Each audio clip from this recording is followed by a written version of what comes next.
Welcome back to the deep dive. If you've ever felt that frustrating plateau in language learning, where you know the grammar, you know the words, but somehow they just don't seem to do anything. Right, they don't land. Exactly. Then this deep dive is absolutely for you. We're going to cut through the noise today. Okay. Get right to the core of what makes language really functional, using words not just to, recite things perfectly, but as actual tools. Strategic tools to solve real, messy, everyday challenges. That's it, precisely. Yeah. Our mission today really is like a shortcut. It's about getting you well-informed on using language as a tool that works. Okay. Moving past just basic communication, swapping information, and diving deep into conversations that actually have, meaning and purpose. Meaning and purpose. I like that. Yeah. Dialogues that are designed to bring structure, bring clarity, especially when things feel chaotic or overwhelming. Right. Whether that's at work or, in your personal life. Exactly. Both places. We've been looking at some phenomenal source material that really hammers home this idea of language as action. It's a great concept. It is. And the material sets up two really critical, kind of high-stakes situations. First one, professional, dealing with a project that just feels way too big. We've all been there. Oh, yeah. And the second one is really personal, how you offer real, meaningful support to a friend who's just completely burned out. Which is also incredibly common, unfortunately. So for you, the learner, this is, it's a really pivotal moment in your journey, isn't it? Absolutely. We know that intermediate stage can feel like hitting a brick wall sometimes. You might feel totally fluent 1 minute, and then the next, you're just scrambling for a simple phrase to get something done. Yeah, struggling for that functional bit. Exactly. But here's the thing to remember. The goal of intermediate English isn't about mastering every complex grammatical structure. No. It's about achieving maximum application, using the language you already know to make things happen. Okay, application. And that application, it's really rooted in understanding that struggling, that's totally normal. It's more than normal. It's necessary. Right. Every mistake, every time you kind of hesitate. Yeah. That's proof. Proof you're actually using the language for real stuff. High-stakes stuff. You're in the arena, as they say. You're in the arena. So today, we want to equip you with specific conversational tools. Think of them like linguistic levers. Ooh, I like that. Levers. Yeah. Levers that help you succeed in those moments, turn confusion into clarity, turn panic into, an actual plan. And we've curated 2 specific sets of vocabulary for this. High-impact words. These aren't just, fancy synonyms you memorize. No, they're strategic verbs and nouns. They act like conversational power tools. Power tools. Okay. Yeah, they let you instantly shift the whole dynamic of a conversation. You can turn a complaint into a concrete next step. Or change that feeling of failure into a totally new, more positive outlook. Exactly. That's the power we're talking about. Okay, let's unpack this. Let's start with that foundational shift the sources talk about, language as action. Let's do it. The core idea, the big insight from the material, is that the goal isn't just knowing what a word means. Right.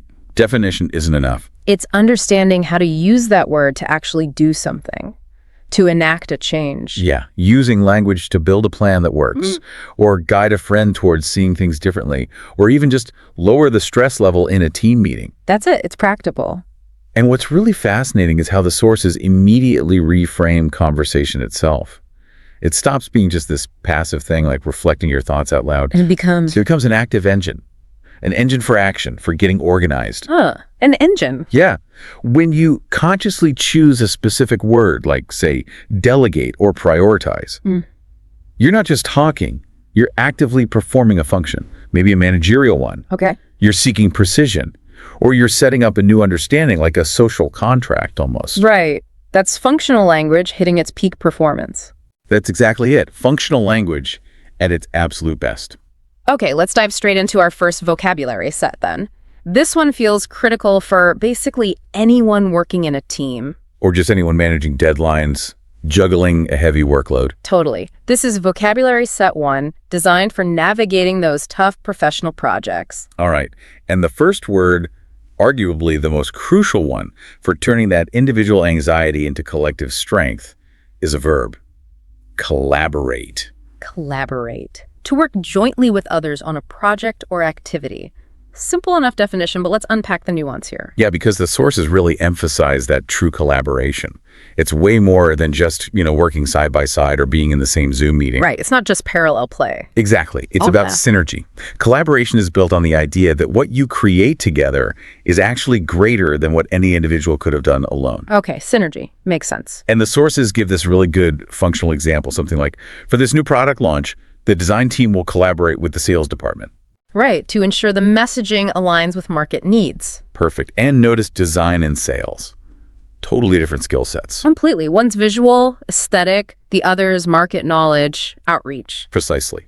So true collaboration is defined by combining those complementary strengths, not just adding more bodies to the task. I really like that insight. It pushes back against the idea that collaboration is just about, sharing the load. It's actually about sharing the strengths, amplifying them. Yes. And the source also mentioned the scientist example, didn't it? It did. The two scientists decided to collaborate on their research, which led to a major breakthrough. That neither could have achieved alone. That nails it. It really does. It shows collaboration isn't just nice for managing time. It can be absolutely essential for innovation, for that breakthrough moment. Couldn't agree more. Okay, moving to our second word. This one's key for managing that heavy workload we mentioned. Often acts as a buffer against burnout. Okay, essential then. It is. Delegate. It is a verb, meaning to entrust a task, or maybe better, a responsibility to someone else. Typically someone less senior, the definition often says. Right, typically. Right. But critically, it should be someone who's actually best positioned to get that specific task done well. Okay, let me jump in here though, because this can feel tricky for learners, right? How so? Well, that less senior part.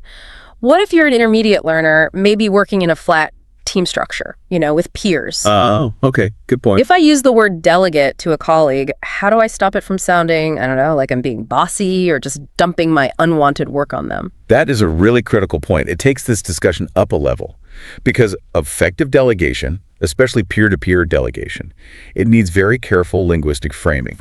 The sources suggest that when you delegate sideways, let's say, the language absolutely has to be anchored in shared goals. Shared goals. And recognized expertise. Yeah. Not hierarchy or command. Okay. So instead of saying, like, hey, I'm delegating the social media stuff to you, which sounds kind of blunt. Yeah, a bit like an order. What's the more strategic way to phrase it? You frame it around the project's success and their specific skills. You might say something like, look, given your amazing eye for visual content, I propose we delegate the responsibility for managing those visual assets to you. Focusing on their strength. Exactly. Well, I focus on the back-end technical stuff. That way we both play to our strengths and, work much more efficiently. Okay, I see. So you're delegating the responsibility and also the authority to figure out how to do it best, not just handing over a to-do item. Precisely. It's about empowerment, not just offloading. The sources do highlight that delegation is a core leadership skill requiring trust.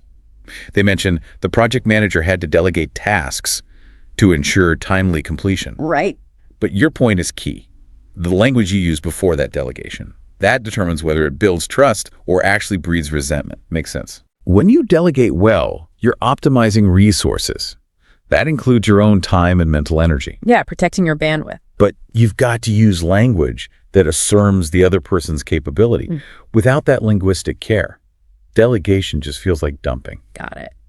Okay, word number 3 in this professional power pack. This one is vital for preventing huge mistakes and wasted effort. Amen to that. Clarify, verb. To make a statement or situation less confusing, more understandable. This one might seem structurally simple, right? Just clarify. But strategically, it's incredibly powerful. How so? Because it's proactive. It's the linguistic tool you pull out before you start spinning your wheels on something unclear. Right, before the wasted effort. Exactly. Okay. The example given is pretty straightforward. Yeah. Could you please clarify one point for me? I wasn't sure about the exact deadline. Simple, direct. Okay, but here's another potential friction point for a learner. A lot of people, especially if they're newer to a language or a professional setting, they worry that asking for clarification makes them look, well, like they don't know what they're doing. Ignorant, maybe? That fear is definitely real. I get that. So how does using clarify strategically help counteract that fear? Well, the sources argue pretty strongly that asking for clarification consciously, using the word clarify, actually shows the opposite. It demonstrates professional rigor. Maturity, even. Really?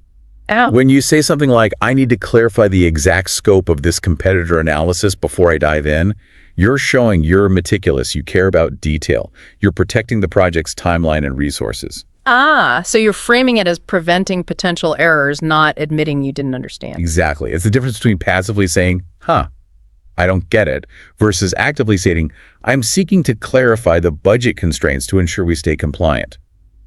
Which one sounds more responsible? The second one, definitely. Much more active, much more professional. And think about it. Sending that quick follow-up email to clarify meeting instructions. That can literally be the difference between a smooth project launch and weeks of just chaotic backtracking. Yeah. Saves so much hassle down the line. It's efficiency boiled down into a single word. Okay. So we've got our 3 strategic professional tools: collaborate, delegate, clarify. Powerful stuff. Absolutely. Now let's see them in action. Let's look at how Sarah used these exact tools to help Alex out in that first scenario. Right. So scene setting, we're in an office environment. Alex comes to Sarah, and he is just radiating stress, feeling completely overwhelmed by this new client project. Classic situation. He describes the scope as massive, the deadline way too tight, and crucially, he voices that deep fear, that sinking feeling of, oh no, I'm going to be working 24/7 on this. It's a moment of crisis, really, delivered as a complaint, but it's a cry for help. It is. And Sarah's first move, absolutely critical for building trust. She validates his feeling immediately. What does she say? Something like, you're right. The scope is much wider than we initially thought. She acknowledges his reality. Okay, so she doesn't dismiss it. No.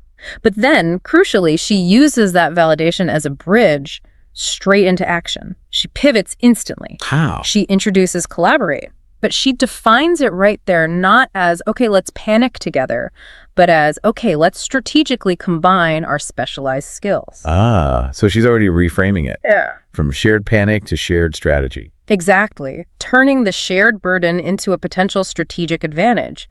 Moving right from that emotional exhaustion he's feeling into practical management. She uses the phrase divide and conquer. She does. And the sources give us a peek into her thinking. She realizes if they both try to do everything, they'll probably both fail or burn out. Right. The only realistic way forward is specialization. So she starts analyzing their distinct strengths right there on the spot. Okay, what are they? Sarah knows she's strong with client communication, building the presentation, managing that whole narrative arc. Okay, the front-facing stuff. Yeah.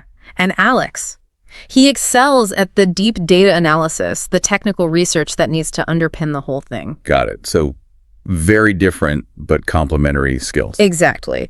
And by explicitly using that word, collaborate, she fundamentally shifts Alex's psychological state. How so? He instantly stops seeing himself as just one guy drowning under this huge, vague workload. And instead, he starts seeing himself as a specialist, someone whose unique skills, when partnered with Sarah's, actually form a powerful, complete solution. That's a huge mental shift. That's the psychological transformation right there in that professional scenario. It really is. And that transformation flows directly into the practical application of the next word, delegation. But delegation based on expertise, not just hierarchy. Precisely. They look at that giant mountain of a project and they start breaking it down, carving it up into distinct, specialized tasks.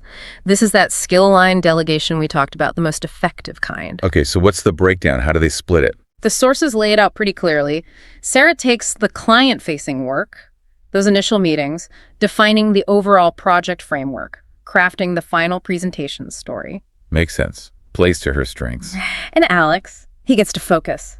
Deep dive into the complex, heads down technical research, and validating the data. Again, playing to his strengths. Right. Less client interaction, more deep work. Exactly. And Sarah makes the purpose of this delegation explicit to Alex. She says something like, this ensures we both play to our strengths and work more efficiently. Ah, so she's reinforcing the why. It's not just her bossing him around. No, it's presented as an optimization strategy, designed purely to achieve their shared goal faster and better. So the workload feels halved, essentially. At least, and their confidence probably doubles, because now they're each focusing only on the parts they actually do best. Much less daunting. Way less daunting, but there's a crucial first step they take before diving into that delegated work.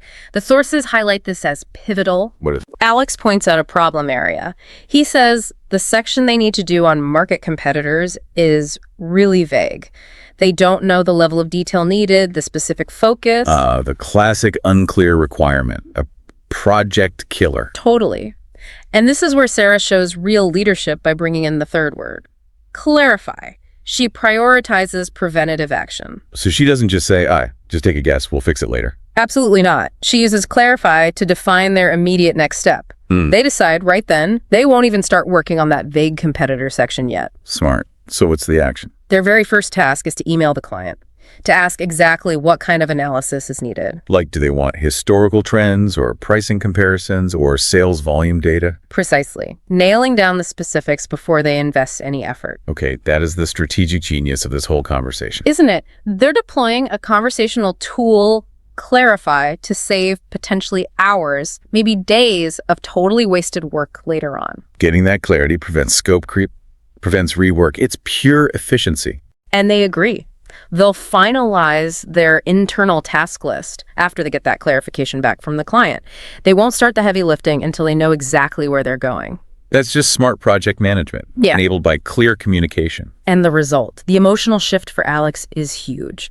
The sources say he went from basically staring at my screen, feeling defeated. We've all been there. To feeling positive, feeling like they had a real plan. He recognized instantly how valuable that structured, collaborative approach Sarah facilitated was. That transformation from paralyzed, generalized defeat to specific, actionable steps, that's the hallmark of a truly high-impact conversation, isn't it? Absolutely. Let's take a moment just to really analyze these dynamics, because this is where these language skills really morph into tangible leadership and efficiency skills. Okay, let's break it down. First key observation. Alex, he felt overwhelmed, but he still managed to state a problem that could potentially be solved, even if he couldn't see the solution himself. Right. He didn't just vaguely complain. He identified specific pain points, scope, deadline. And Sarah's response was critical. She didn't just offer sympathy like, oh, that sounds rough. Which feels nice for a second, but doesn't actually help. Exactly. Yeah. She offered a concrete solution, a framework for action. Sympathy is nice, but a plan actually moves the needle. So true. Now let's focus on the strategic power baked into those three specific words they used. Take, collaborate. Okay. Just using that word intentionally. It instantly reframes the whole situation.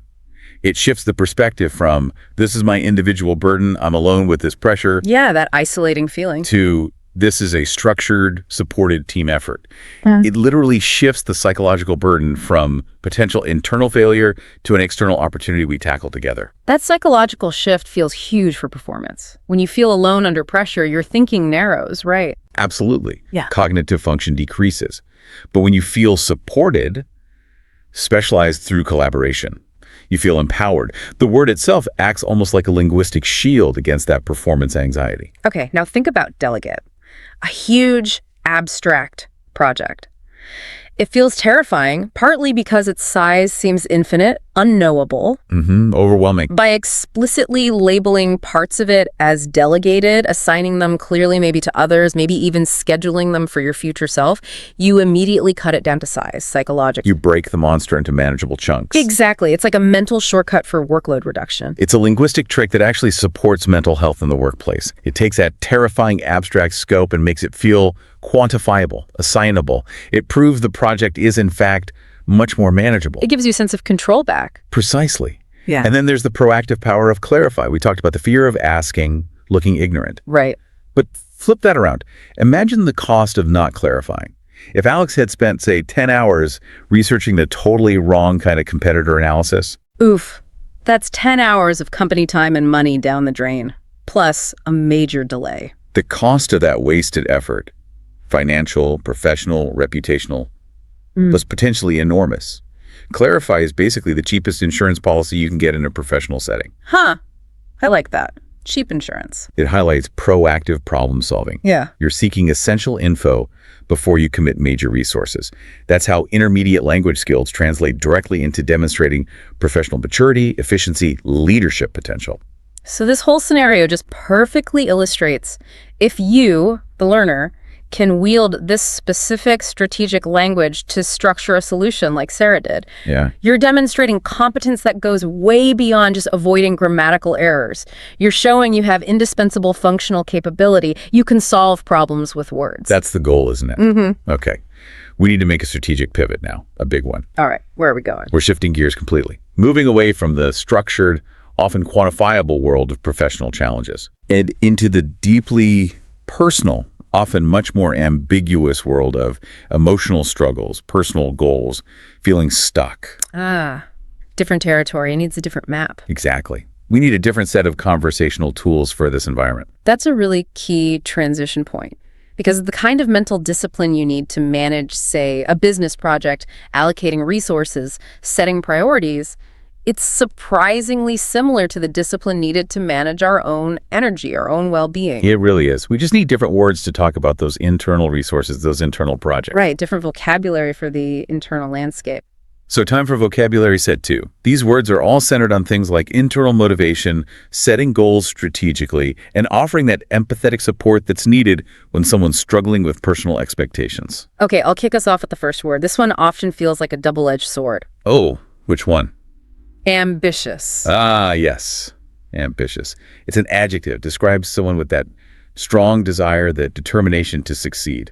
Definitely has a positive spin, usually. Yeah. Drive, motivation. For sure. But as we're going to see in the scenario with Liam, when ambition isn't focused, when it gets too scattered, it can quickly become a major source of stress. Burnout, even. Yeah, ambition overload. Exactly. The source material mostly gives examples of that positive drive. She's a very ambitious student aiming for a top university. Or his ambitious plan to start his own company required courage. Right. Both imply focused energy, dedicated effort towards one specific challenging goal. But the nuance we need to dig into here is the difference between that kind of healthy, focused ambition and what you might call toxic, diffused ambition. Oh, diffused ambition. Explain that. Healthy ambition says, I really want to achieve X, so I'm going to prioritize activity Y. Focused. Ooh. Strategic. Okay. Diffused ambition says, I want to achieve A, B, C, D, and E all at the same time, and I expect to crush all of them. Trying to do everything, everywhere, all at once. Exactly. So if you're using the word ambitious when talking to someone like Liam who's burning out, you need the linguistic tools to acknowledge the drive, but gently question the scope, the diffusion. You need language that validates the desire, but maybe challenges the strategy or the timeline. Precisely. You need a way to separate the dream from the potentially crushing deadline. Okay, that leads us perfectly into our second word for this personal set. This one is absolutely crucial for offering support that's empathetic, not judgmental. All right. What is it? Perspective. It's a noun. Means a particular attitude or way of looking at something.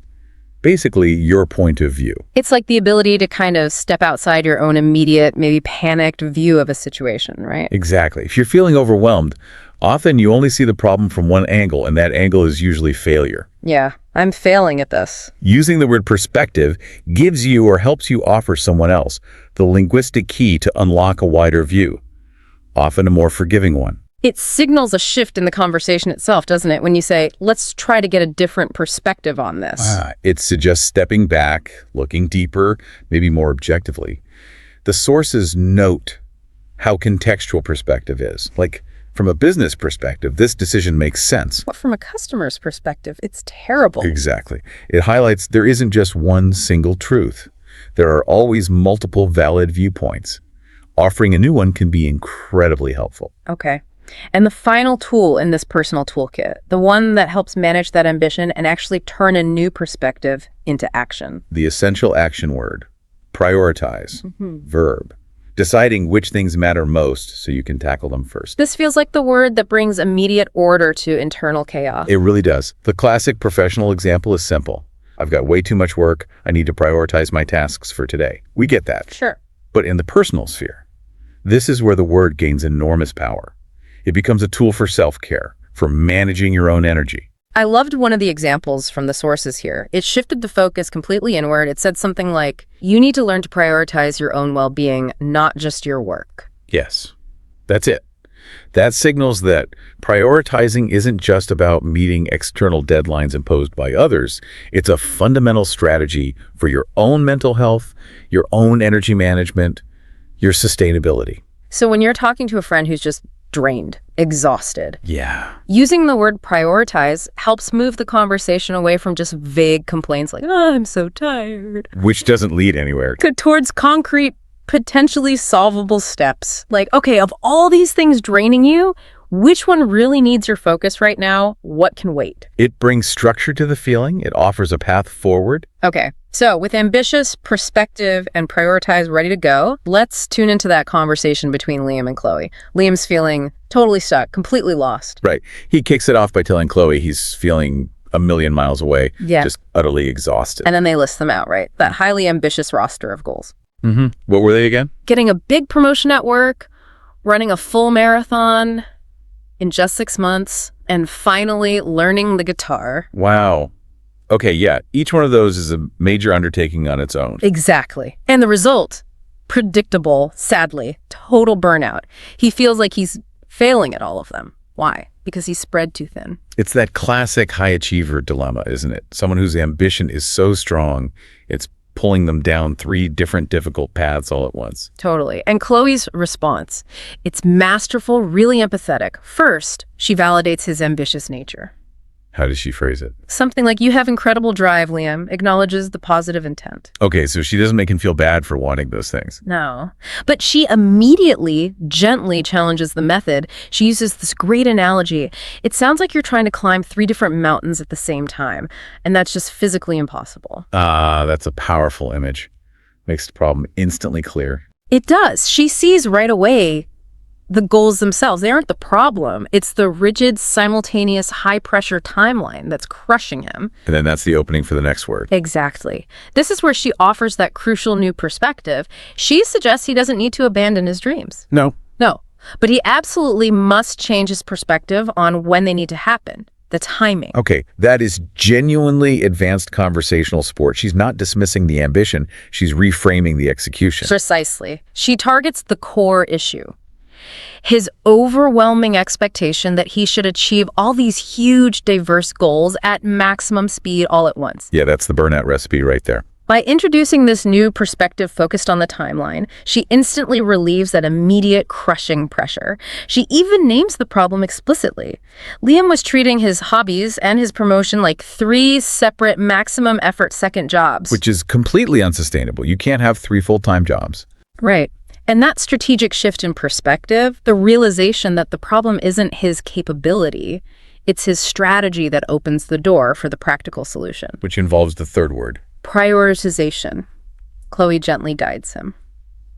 Okay, Liam, let's prioritize. What's the single most important, highest impact thing for you over the next 6 months? And the answer is pretty clear, right? Yeah, it's the promotion. That has near-term career implications. Okay, so this is where the tough part of prioritizing comes in. Yeah. Making those strategic trade-offs. You can't prioritize everything. Exactly. The sources detail the plan they work out, the marathon. Yeah. That commitment gets strategically, downgraded isn't quite right. Maybe rescheduled. Reframed. Yeah. It can become next year's major goal. Yeah. That shifts it from this intense 6-month pressure cooker to a longer-term aspiration. He can still run for fun, for fitness now. But without that all-consuming competitive deadline pressure. Right. Takes the must-do pressure off. And the guitar. What happens to the guitar? It gets rescued. Rescued from the mental list of things I must achieve and measure, and redefined as purely a relaxing activity, a way to unwind, decompress. So it shifts from being another performance metric to being actual self-care. Exactly. Liam even has this moment of realization. He admits his mistake was just making this super ambitious list and assuming he could just execute it all at once without thinking about his actual energy budget. Like energy is infinite, which it definitely isn't. Definitely not. And the emotional result for him is profound. His whole internal narrative shifts. How so? He stops defining himself as, I'm burned out, I'm a failure. And starts thinking.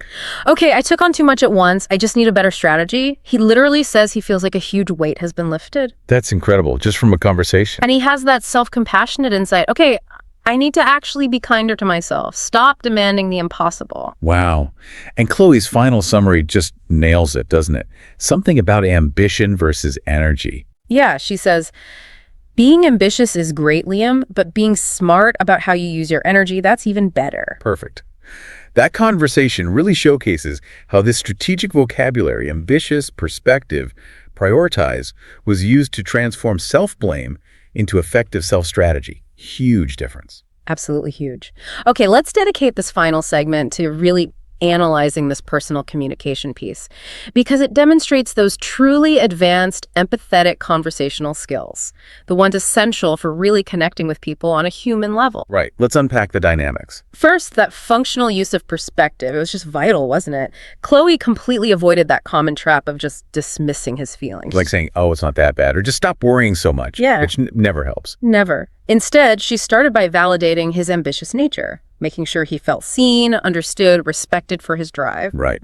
Built that foundation of trust first. But then she immediately offered a new way to look at his goals, focusing on that timeline lens, shifting the perspective without invalidating the dream. That combination, it's high-level emotional intelligence fused with linguistic structure, isn't it? It really is. It's the ability to connect with his emotional state, the drive, the exhaustion, while simultaneously providing objective, actionable advice. It's support that manages to be both radically kind and constructively challenging.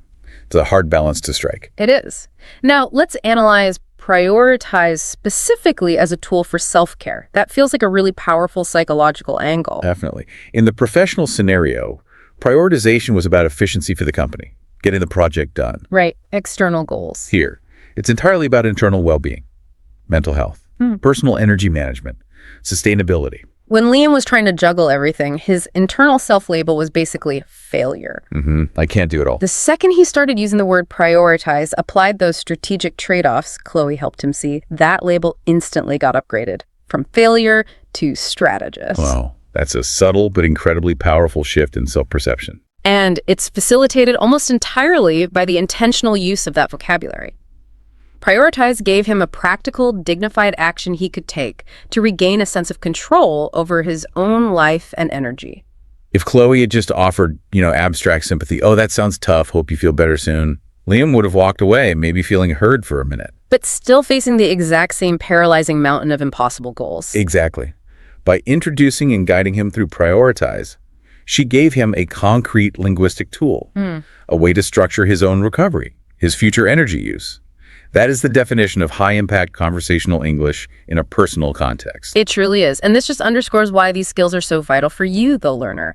High-level conversational English. It's not just for negotiating contracts or writing complex reports. No. It's for navigating the really complex terrain of human emotions, offering genuine, actionable support, guiding friends and maybe yourself towards personal clarity. These words, ambitious, perspective, prioritize, they become the building blocks, the structures we use to make sense of internal conflicts, to move ourselves and the people we care about from feeling lost and overwhelmed. To feeling like we have a strategy, a path forward, from emotional ambiguity to strategic resolve. Well put. Okay, this has been an incredibly rich deep dive, really focusing on using language as a genuine solution-oriented tool. Let's do a quick recap of those 6 key vocabulary words and their distinct uses. We really urge you, the listener, to start consciously integrating these into your own linguistic toolbox, both professional and personal. Sounds good. So first, we have the 3 tools for navigating the professional world. Focus on efficiency, managing workload, preventing problems. Number 1. Collaborate. The word that transforms individual burden into strategic team strength by combining skills. Number 2. Delegate. Reduces the perceived size and scariness of a challenge through smart, skill-based assignment. And number 3. Clarify. The proactive tool that prevents wasted time and effort by ensuring precision before you start major work. Essential insurance. Cheap insurance. Okay, then we shifted to the personal sphere. 3 strategic tools for navigating those internal struggles, focused on motivation, emotional support, self-management. Right. First was ambitious, recognizing that powerful drive, but understanding it needs careful direction and focus to avoid burnout. Second. Perspective. The crucial ability to offer or seek a new viewpoint, often by adjusting the lens on timelines and expectations, not necessarily the goals themselves. And third. Prioritize. The practical action verb, used for self-care, energy management, and defining those concrete steps that bring order to internal chaos. So 6 words, 2 distinct contexts, but 1 overarching lesson. Which is? That language isn't just for describing problems, it's the ultimate tool we have for actively structuring solutions. Yeah, managing overwhelming workloads, offering support that actually lands, dealing with vague instructions, helping a friend out of a burnout cycle. Language does the heavy lifting. Okay, here's where we leave you with something to really chew on. A final provocative thought building on everything we've discussed. All right, let's hear it. We've clearly shown how using language strategically, using tools like clarify and prioritize, helps you manage external things. Professional deadlines, team projects, client demands. Makes sense. Structured problem, structured language. Now, Kay, turn that lens inward. Right now. Think specifically about your own journey, maybe as a language learner, maybe with another big goal or life chain you're navigating. Okay. What internal goals, what passions, maybe even what hobbies are you currently trying to juggle simultaneously? Trying to achieve everything at maximum speed all at once, just like Liam was. Applying the diagnosis inward. Exactly. We often fall into this trap, don't we? Assuming that being ambitious means we have to maximize our output in absolutely every area of life all the time. Yeah, the do-it-all pressure. But our sources and Liam's story clearly show something different. The path to long-term success, and maybe more importantly, internal peace. It isn't just about being ambitious, it's about being smart about how you use your energy. So the challenge to the listener is, what internal goal or commitment in your life right now could most benefit from a conscious perspective shift? Maybe a defined timeline change. Which passion could you rescue from the must-achieve list and consciously prioritize as pure relaxation, as fuel, instead of another drain? Using those same strategic conversational tools perspective, prioritize not just on others, but as essential tools for managing yourself. Exactly. It's about effective self-management, using language as your guide. A powerful thought to end on. So think about where you can deploy. Prioritize in your own internal landscape this week. Keep practicing these tools. Keep seeking clarity in your communication and your goals. And maybe most importantly, stay curious. We'll catch you next time for the next deep dive. Okay, so let's unpack this. Today we're doing a deep dive, really getting into, well, one of the trickiest arenas, right? The actual language we use when things get difficult. Yeah, difficult as in, high pressure, really complex. Emotional too. Deeply emotional, exactly. And in those conversations, whether it's just in your own head or with someone else, using the right words, that precision, it's not just nice to have, it's basically the key tool for navigating the chaos. Exactly. So our mission for this deep dive is really to pull out a specific toolkit, high leverage communication tools. We're focusing on language that's designed to help you, the listener, really get a handle on two different challenges. First, how you frame those really tough choices for yourself, logically. Right. And second, how you manage conflict with other people, respectfully and effectively. Yeah, and we've sort of distilled these insights from some really comprehensive material. It's not just looking at what the words mean, though that's important, but it's really about the cognitive leverage, the relational leverage they give you. We're zooming in on 6, I'd say, incredibly powerful words. 6 specific words. Yeah, and backed up by 2 pretty detailed real-world scenarios that show how they work, like right away, how you can apply them immediately. Okay, so for you listening, this is kind of the shortcut, maybe, to getting more fluent in these advanced conversation techniques. This isn't just about, memorizing definitions. It's really about understanding the timing.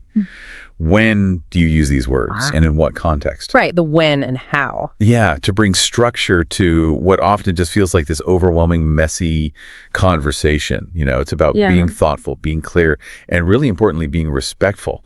Even when you're facing a personal crisis or a really serious disagreement that could, damage your relationship. And that structure, is just non-negotiable when the stakes are high. Totally. These tools are what pull us out of that emotional quicksand. They stop that knee-jerk defensiveness or, just freezing up. Right, the paralysis. Yeah, paralysis. They let us shift gears, move towards finding some common ground, actually validating those intense emotions, yours or theirs, and ultimately working towards solutions that are collaborative and, sustainable, that actually last. Okay, so where do you start? Internal first. Let's start with the toughest challenge, I think, the internal battle. Right, okay. So the internal pressure cooker. Yeah. You're facing a choice, and it feels genuinely impossible.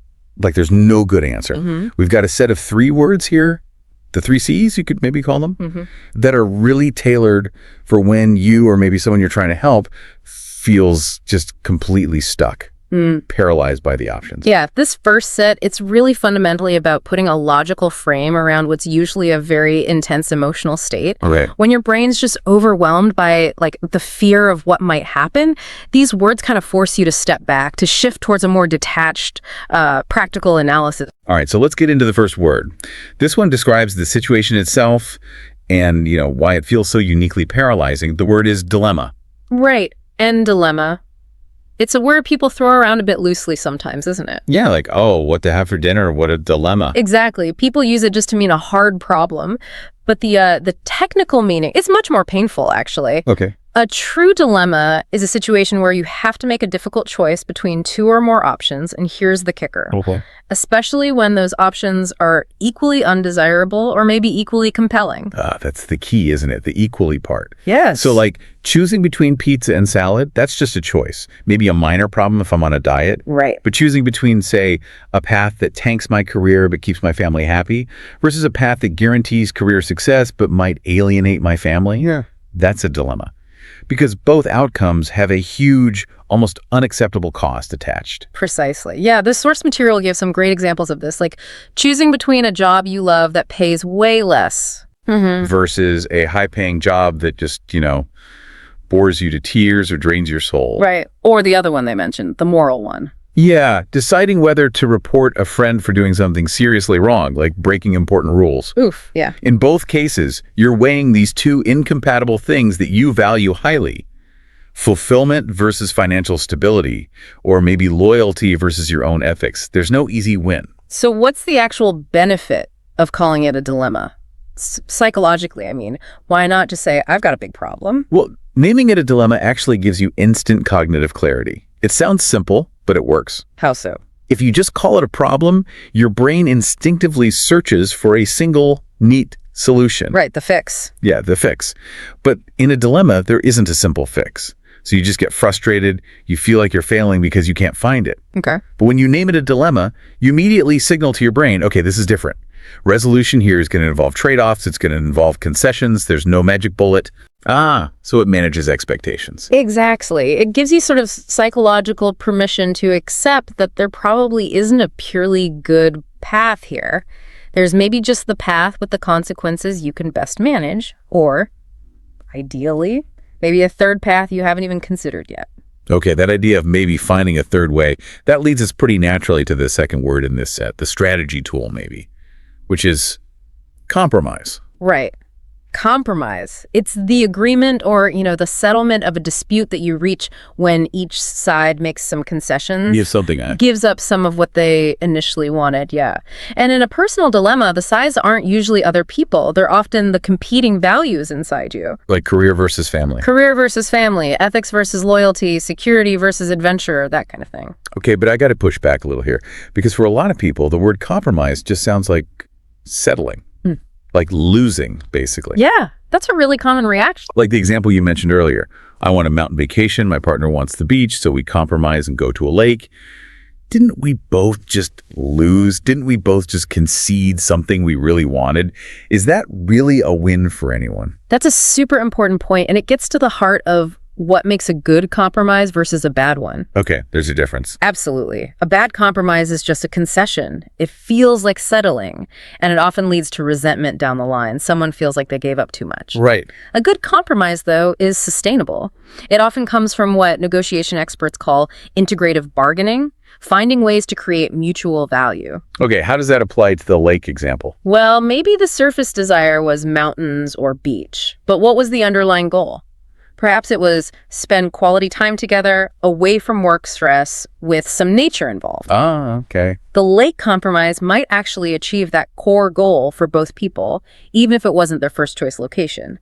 The focus shifts from the specific demand location to the underlying need or experience, shared quality time nature. So when you're facing a personal dilemma, using the word compromise isn't just about mechanically finding the midpoint between two options. It's about prompting yourself to ask, what's really essential here? What's the absolute minimum I need to satisfy for both of these competing priorities? Exactly that. It forces you to sort of unbundle your options. Instead of seeing, say, the job offer as one big yes-no thing, the job title, the salary, the location, all lumped together. Right. Take it or leave it. Yeah. Instead, you start looking for levers you can pull. Can I compromise on the start date? Maybe push it back a bit.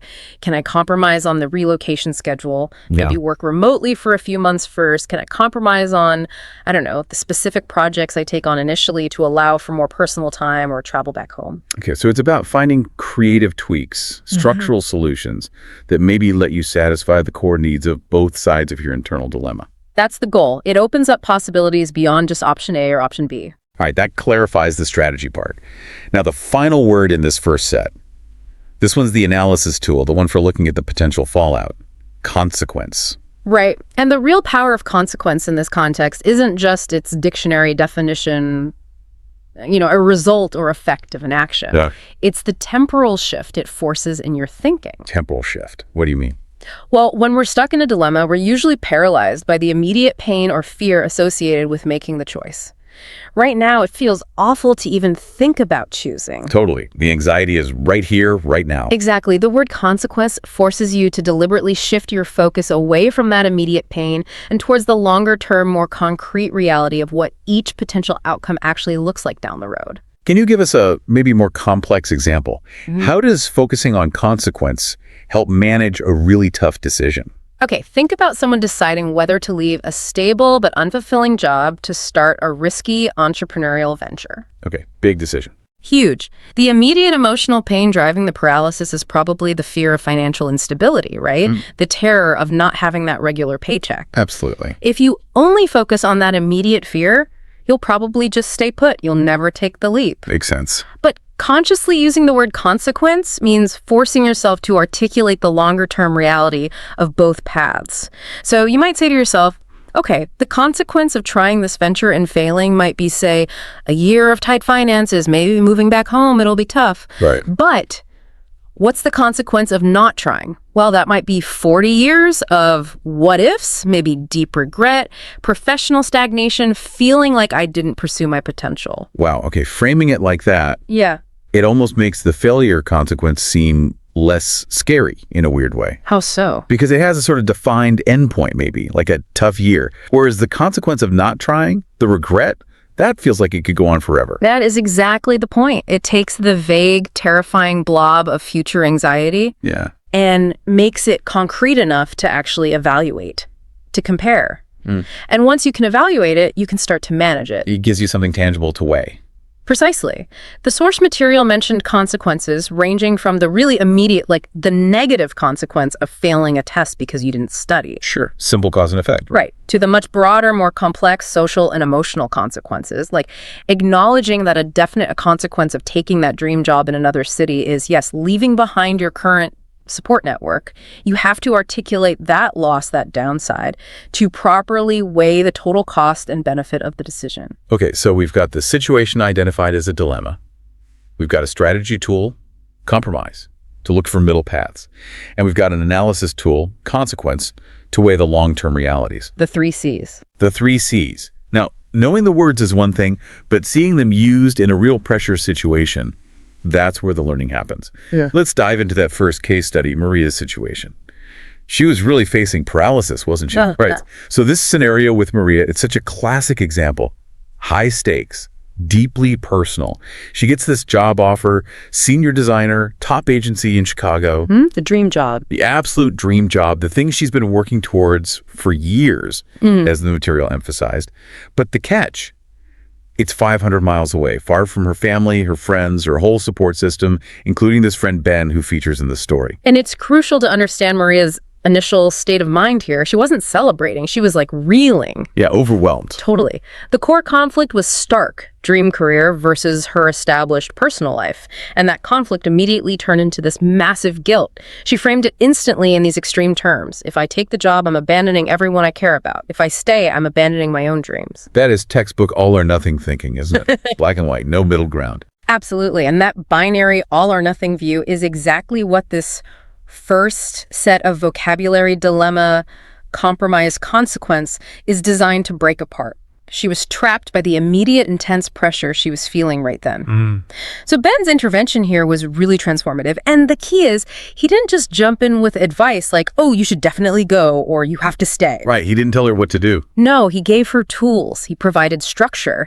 And the very first crucial step was simply naming the situation accurately. He basically said, Maria, look, this isn't just a hard choice. This is a classic dilemma. Yeah. You're comparing two things you value incredibly deeply, your professional ambition and your personal connections, and you feel paralyzed because it seems like you can't have both. Just naming it like that, it validates how hard it feels. Exactly. But it also starts to put some boundaries around it. It makes it feel like a recognizable type of problem, not just her unique personal catastrophe. Precisely. It validates the feeling while imposing a bit of logical distance.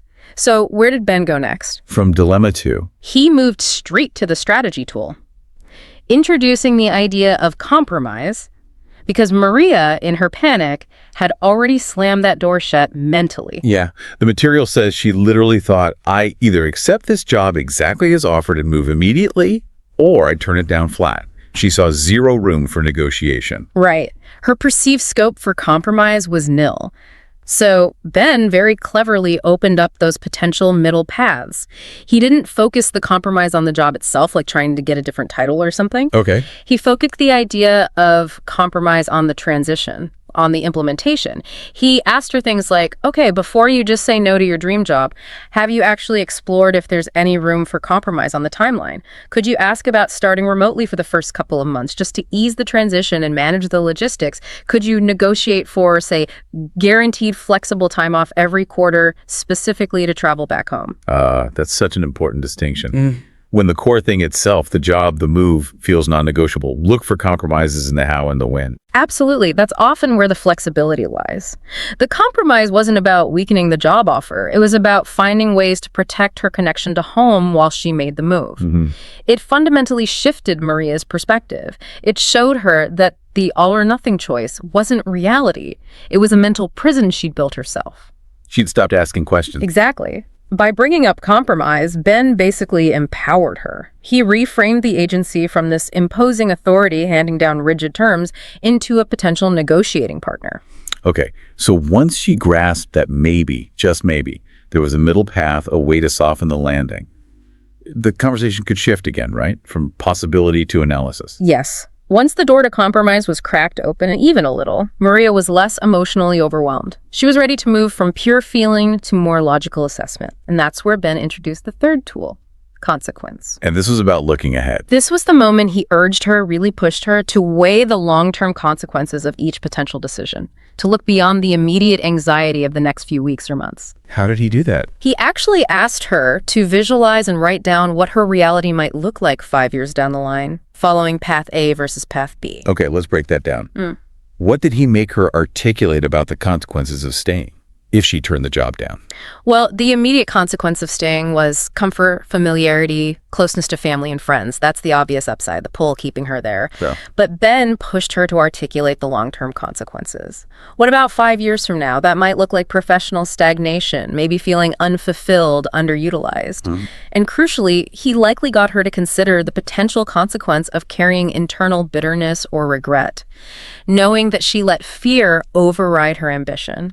And that kind of long-term regret, ironically, can sometimes poison personal relationships more than physical distance ever could. Wow, yeah. That's a heavy consequence. Okay, what about the consequences of taking the job? Yeah, the immediate consequences there were pretty clear too, and mostly negative in the short term. Loneliness, the stress of moving, the struggle of building a new life in a new city, being far from loved ones. Right, the upfront costs. Exactly.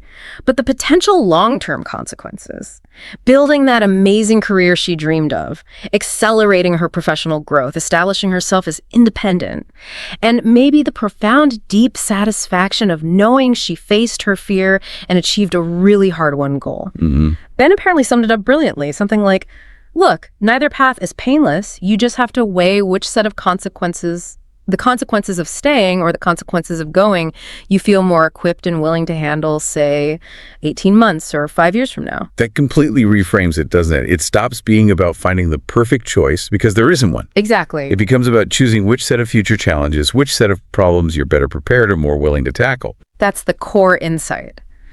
So the key takeaway here, I think, for anyone listening, is how structure rescued Maria from pure emotion. Ben used dilemma to define the battlefield, compromise to reveal hidden pathways, and consequence to map out the long-term terrain. Didn't give advice. No, he gave her a map. He gave her a process.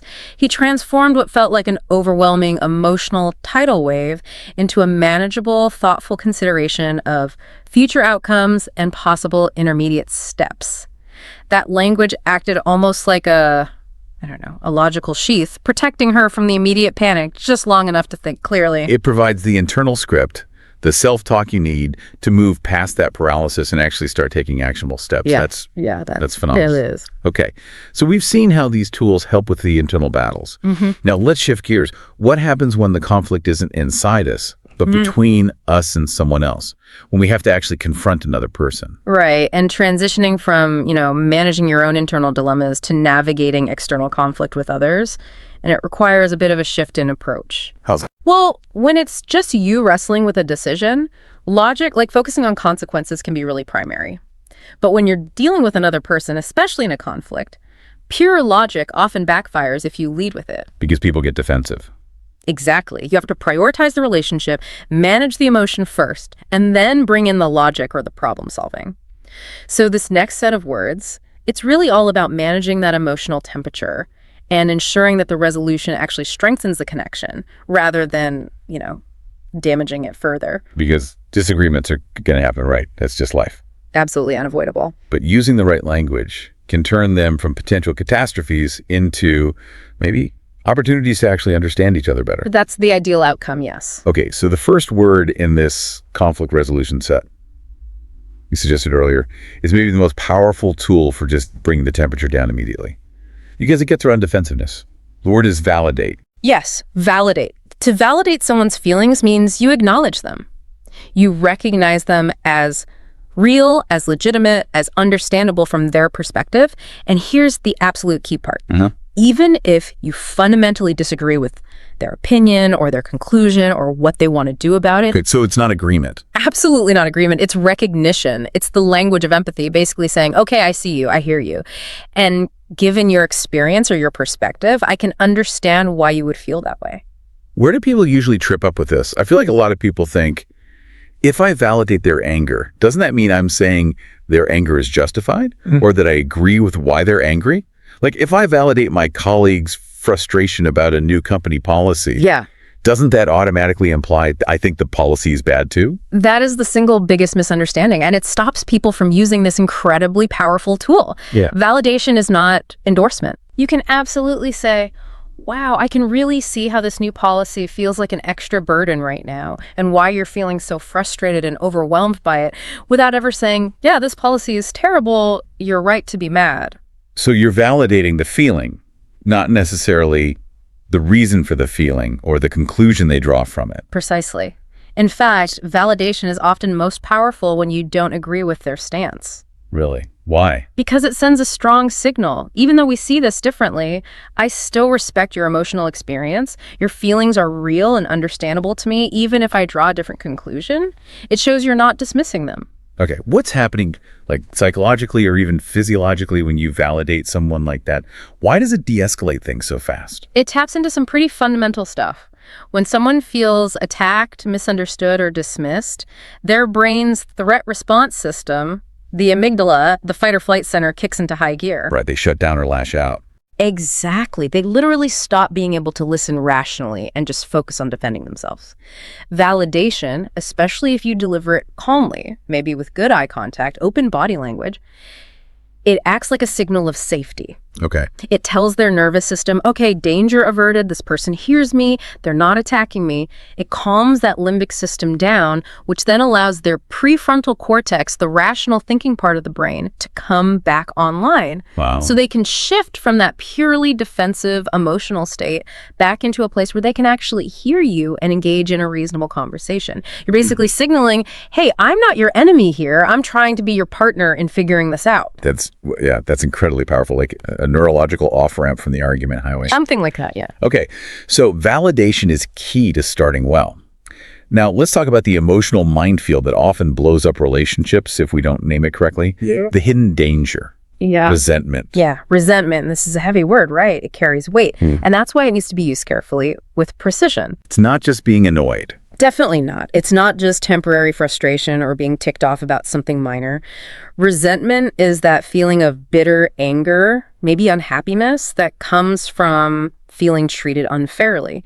And the source material rightly highlights that it typically builds up over time. Ah, the cumulative effect. Exactly. It's like the emotional equivalent of compound interest, but in a bad way.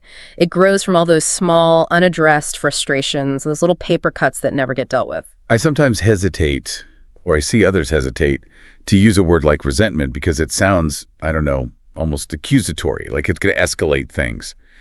Why is it so important to actually name something that serious? Why not just say, I'm really unhappy about this pattern? Because unhappy is, well, it's kind of vague, isn't it? And it's maybe easier to dismiss. Someone might hear I'm unhappy and think, okay, you're having a bad day. But if you say, look, I need to be honest, I'm starting to feel some real resentment building up because of this pattern, you are immediately communicating the gravity of the situation. You're signaling the cumulative nature of the hurt. Right.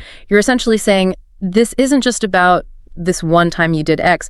This is about a recurring pattern that is making me feel consistently undervalued or unfairly treated, and it's starting to seriously erode the foundation of our relationship. It prevents that thing, sometimes called ambush accountability. Tell me more about that. You know, where one person kind of lets things slide for weeks or months, maybe dropping little hints that aren't picked up, and then they suddenly explode over one seemingly minor incident. Yeah, yes, the straw that broke the camel's back. Exactly. And the other person is completely blindsided, thinking, where did that come from? Right. Using the word resentment earlier on, before it reaches boiling point, forces both people to acknowledge the seriousness before the ambush. It makes the invisible pattern visible. Okay, because often the real issue isn't the specific thing that happened today, the dirty plate left in the sink, for example. Exactly. It's the pattern that the dirty plate represents. I always feel like I'm the one cleaning up, or my time isn't valued. Resentment is the label that accurately captures the weight of that recurring pattern and flags the risk to the relationship itself. Got it. Okay, so we've validated feelings. We've maybe honestly named the building resentment. Where do we go from there? We need a path forward. Yeah. Which brings us to the third word in this set, the one that points towards the goal. Yeah. Constructive. Yes. Constructive. It's used to describe criticism or advice or feedback or even a whole discussion that is intended to be useful, that aims to help, to improve, to build something better, whether it's a situation, a skill, or the relationship itself. And it's the direct opposite of destructive, which only aims to tear down, assign blame, criticize the person rather than the behavior, or just vent without seeking a solution. So how do you make sure your feedback or your side of the discussion actually is constructive? What are the key ingredients? I'd say there are two main things. First, a relentless focus on the future and on behavior, not on character assassination or dwelling on past wrongs just to assign blame. Okay, example. Destructive sounds like. You're so lazy and inconsiderate for always leaving your dishes in the sink. That's an attack on character. Constructive sounds like, hey, when dishes are consistently left in the sink, the consequence is that I end up spending my limited free time cleaning them, and honestly, it's leading to resentment. Can we find a process that feels fair and constructive for both of our schedules so this stops happening? See the difference? Yeah, it's focused on the action, the impact, and the future solution, not just you are bad. Exactly. Yeah. And the second key ingredient for constructive is that it should ideally end with clear, actionable steps for improvement, or at least a shared plan or agreement on how to move forward. It's solution-oriented. So if you're going into a difficult conversation, maybe even starting it by saying something like, look, I need to talk about something that's bothering me, and I really want this to be a constructive discussion. You're basically setting the tone and the rules of engagement right from the start. Precisely. You're signaling, my intention here isn't to attack you. My intention is for us to work together to build something better, to solve this problem that's affecting us. It establishes that it's a shared problem, maybe, rather than just my complaint about you. Yes, it immediately frames it as a collaborative effort, aiming for a positive outcome for the relationship. Okay, brilliant. We have the tools. Validate, resentment, constructive. Let's put them into practice now in that crucible of everyday life. The messy apartment scenario. Leo and Chloe. Ah, yes, the perennial roommate-partner flashpoint. It's such a common setup, isn't it? Leo wants to talk about the messy apartment. He's frustrated. But Chloe is immediately defensive because she's just had a killer week at work. She's exhausted. And this is exactly where, as the material points out, probably 90% of these conversations just crash and burn. Why? Because you have two competing legitimate realities. Leo has a legitimate frustration about the mess. Chloe has legitimate exhaustion and feels overwhelmed. If Leo just leads with his frustration, this place is a pit again. What happened? Chloe's walls go straight up.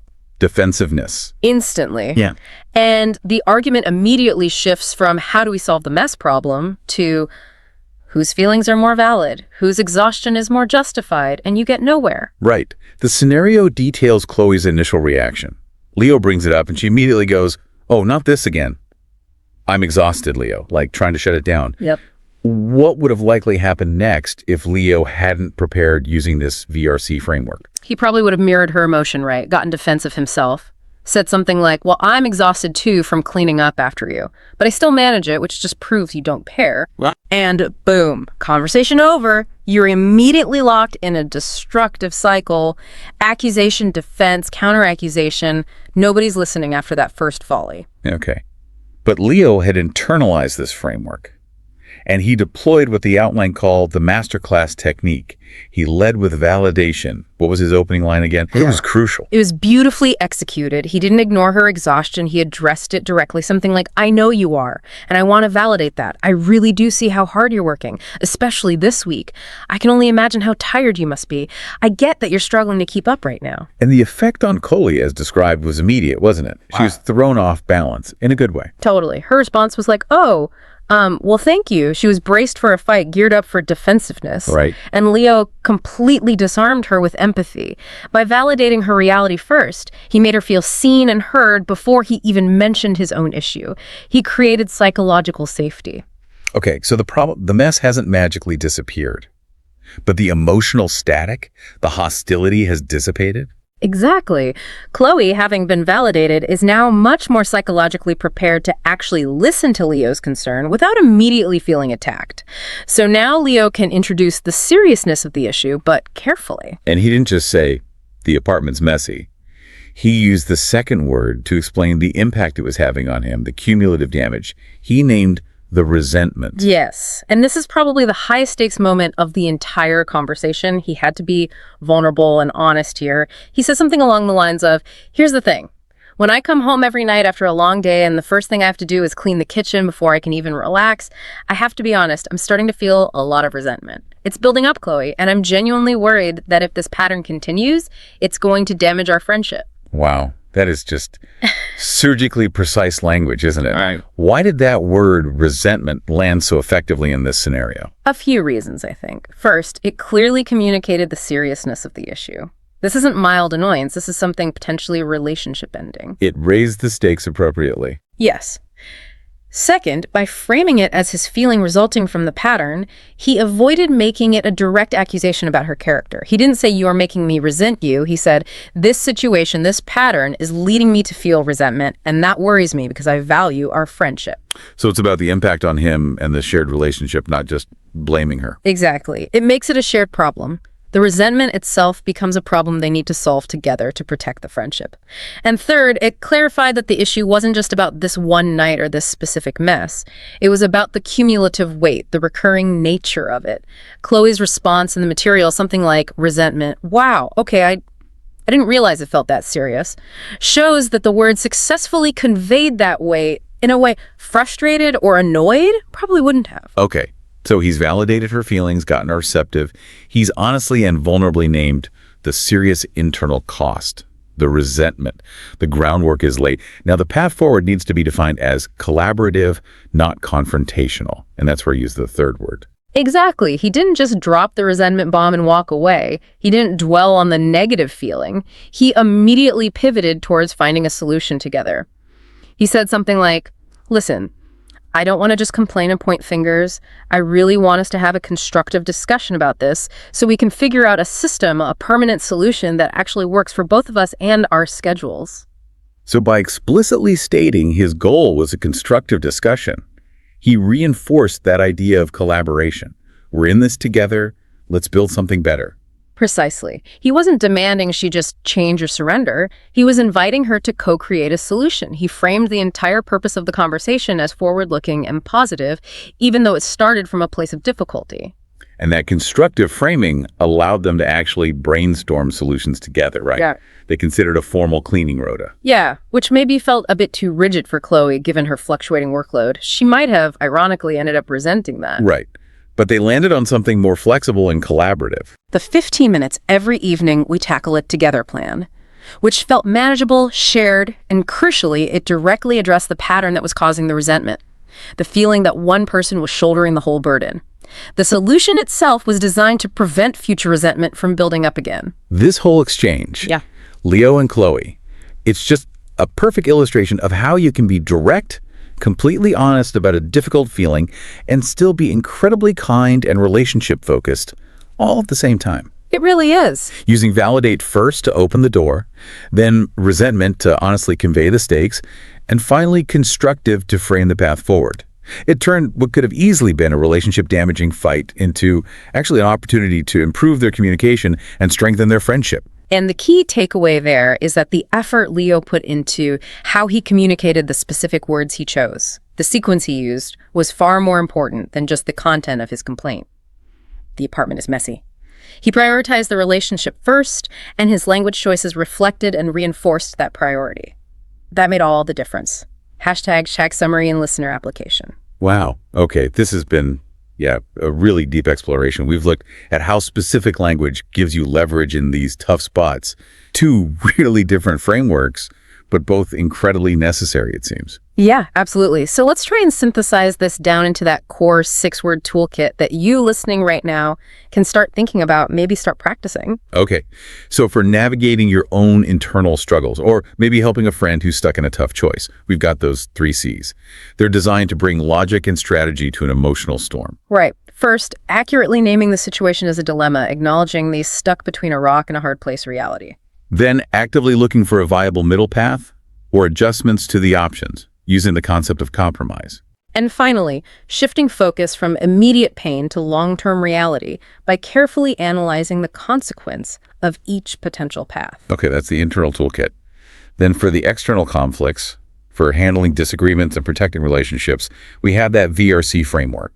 This one's more about managing emotion and structuring collaboration. Exactly. Starting almost any difficult conversation by offering validate me, first acknowledging the other person's feelings or perspective to lower defenses and build safety. Then, if necessary, honestly and carefully identifying the underlying, potentially damaging long-term pattern or feeling using the word resentment. And crucially, immediately pivoting to focus all the shared energy toward finding a constructive solution, a path forward that benefits everyone involved. When you put them side by side like that, Yeah. the connection is really clear, isn't it? Both sets of tools, both scenarios we looked at, Yeah. they show how having a structure for your language is incredibly empowering. Yeah. For Maria, the internal conflict, the structure came from the language of logic dilemma, compromise, consequence. That allowed her to step back from the panic and find agency. For Leo and Chloe, the external conflict, the structure came from leading with the language of empathy, validate, which then created the safety needed for an honest discussion about resentment and a move towards a constructive plan. And I think both cases prove that having these thoughtful, effective conversations, it's not some magical, innate talent that some people just have. Right, it's not personality. No, it's a set of skills. And those skills are built on having the right tools, in this case, specific high-leverage words ready to go when things get complex or emotional. The effort you put into really understanding the nuances of these 6 words, when and how to use them, It's a direct investment. An investment in what? In your conversational fluency, definitely. But maybe more importantly, an investment in the health and sustainability of your important relationships. And it's important to remember too, right, that the goal isn't suddenly becoming the perfect communicator overnight. Oh, absolutely not. You're not going to use all 6 of these flawlessly in your very next argument or difficult decision. That's not realistic. No, the goal is incremental improvement. It's about being just a little more thoughtful, maybe a little more structured, a little more effective each time. If you catch yourself about to launch into a complaint, instead you pause and think, okay, how can I validate their perspective first? That's a huge win. Yeah. Or if you're feeling that buildup of frustration, and instead of just venting vaguely, you identify it specifically as resentment and communicate the pattern clearly, another massive win. Exactly. It's an ongoing practice, like any skill. But the rewards, in terms of clarity for yourself and connection with others, they're pretty profound. #outro. Okay, so as we wrap up this deep dive, let's just quickly recap that power of structured language one last time. Good idea. We saw how crucial it is when facing a painful dilemma to actively seek a middle path through compromise, guided by a clear-eyed look at the long-term consequences of each option. That's the internal navigation system. And for external conflicts, we cemented that relationship-saving sequence, leading with validation to create safety, enabling an honest discussion about deep-seated resentment if needed, and always driving towards a collaborative, constructive outcome. That's the interpersonal toolkit. Now, we spent quite a bit of time on that second scenario looking at how using constructive language helps you collaborate with someone else to solve a shared external problem, like the messy apartment. Right. But I think true mastery, maybe the next level, comes when you can take that same discipline, solution-focused lens and turn it inward onto your own internal struggles. Okay, interesting. So that brings us to the final provocative thought we wanted to leave you, the listener, with today, something to chew on as you start integrating these tools. Yeah. So we've seen how effective labeling a discussion as constructive is for solving external disagreements.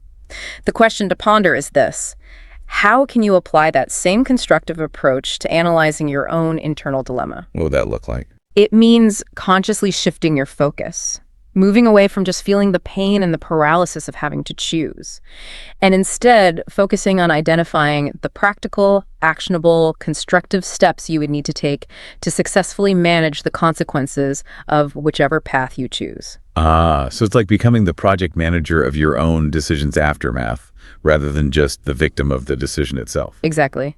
That reframing, seeing yourself as an objective manager of consequences rather than being paralyzed by the choice, that's where really deep personal agency and, I think, relational mastery starts to emerge. That's a fantastic thought to end on. A powerful shift in perspective. Well, thank you so much for joining us for this deep dive into the language of difficult conversations. Keep thinking about these tools, keep practicing even in small ways, and keep building your ability to navigate the tough stuff effectively and respectfully. Yeah, absolutely. Until next time, stay curious, keep noticing how language works, and keep connecting those dots between the words we choose and the actions we take. Goodbye, everyone.